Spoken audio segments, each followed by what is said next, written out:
Votre candidature a retenu l'attention d'une entreprise qui vous intéresse. Le recrutement va se passer en 2 temps. Vous allez voir les opérationnels, mais d'abord, vous devez réussir votre entrevue avec une personne des ressources humaines. Dans cette vidéo, je vais vous dire à quoi sert réellement l'entretien avec les RH, puis je vais vous donner les 7 questions qu'on va très probablement vous poser, et enfin je vous donnerai 3 conseils sur comment répondre pour décrocher le prochain entretien. Mais avant tout, que veut une personne des ressources humaines? Eh bien, elle veut s'assurer qu'elle ne va pas se ridiculiser en proposant votre profil aux opérationnels, voire à la direction. Et c'est ça le but de l'entretien avec les RH, c'est de les rassurer. Leur faire comprendre qu'ils ne prennent aucun risque à recommander votre profil aux équipes. Donc l'entretien RH sert à éliminer les mauvais candidats et à identifier les candidats prometteurs, les candidats favoris. Et pour faire ce tri, les RH vont chercher à savoir 7 choses sur vous. Numéro 1, les RH cherchent à avoir un aperçu de votre personnalité. Ils veulent vous jauger avec un premier contact. Ils veulent avoir une idée de votre caractère et de la manière dont vous vous exprimez pour anticiper les relations que vous aurez avec vos futurs collègues. L'idée est de repérer des soucis de comportement pour écarter des gens à problème susceptibles d'amener du conflit dans l'entreprise. Deuxième chose que les RH veulent, c'est s'assurer de vos qualifications. À cette étape, les RH veulent remplir les cases de la fiche de poste. Ils veulent s'assurer que vous avez bien 5 ans d'expérience, que vous maîtrisez bien tel outil, ou que vous parlez bien anglais. Vous devez les rassurer pour qu'ils se disent « c'est bon, il coche toutes les cases, je peux le présenter aux opérationnels ».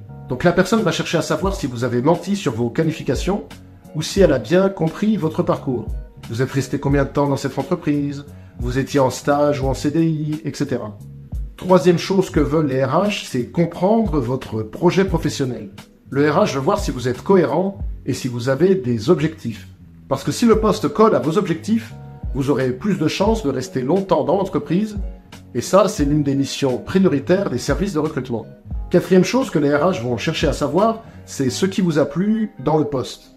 Son but est de voir si vous avez été vraiment attentif à la description du poste, ou si vous avez postulé un peu par hasard. Et soyez sûr que les RH élimineront tous les touristes. Cinquième chose que les RH vont probablement chercher à savoir, c'est la raison pour laquelle vous quittez votre poste actuel. Pourquoi? Parce qu'ils veulent détecter d'éventuels problèmes. Un licenciement, une tension avec votre précédent employeur. Et ils veulent comprendre la logique dans laquelle vous êtes. Si vous cherchez un poste qui est plus orienté résultat, si vous cherchez plus de responsabilités, etc. Sixième chose qui intéresse les RH, ce sont vos disponibilités. C'est important surtout pour les postes dont le recrutement est urgent. Et si vous avez un long préavis, essayez de rassurer les RH en disant quelque chose comme « J'ai 2 mois de préavis, mais si j'en discute avec mon supérieur, je suis sûr que je peux ramener ça à 1 mois. » Septième et dernière chose que les RH vont chercher à savoir, ce sont vos prétentions salariales. Ce qu'ils veulent à cette étape, c'est éliminer les candidats sous-qualifiés ou surqualifiés. Le mieux quand on vous pose cette question est de repousser le sujet à plus tard, en disant par exemple que vous avez besoin d'en savoir plus sur le poste avant de vous positionner. Maintenant, comment apporter des réponses convaincantes aux personnes des ressources humaines? 3 conseils. Tout d'abord, ce n'est pas un entretien technique.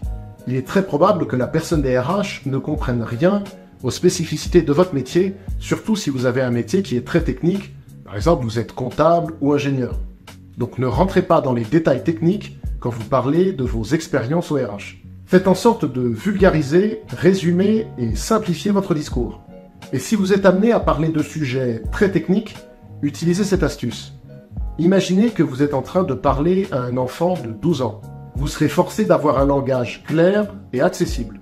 Deuxième conseil, ne prenez pas de risques. L'entretien RH sert juste à voir si vous cochez les cases de la fiche de poste et si vous avez un bon relationnel.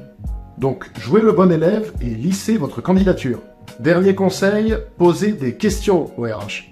Mais ne posez pas des questions techniques. La personne ne saura probablement pas y répondre. Vous pouvez poser des questions sur la culture interne de l'entreprise. Ça montre que vous êtes motivé pour travailler chez eux précisément. Et il y a une question à poser absolument parce qu'elle va vous donner des arguments pour consolider votre candidature lors des prochains entretiens. La voici. Vous qui avez parlé avec les opérationnels, quels sont les critères de sélection prioritaires? Quelles sont les compétences ou les qualités à avoir absolument sur ce poste et qui feront la différence dans votre choix final?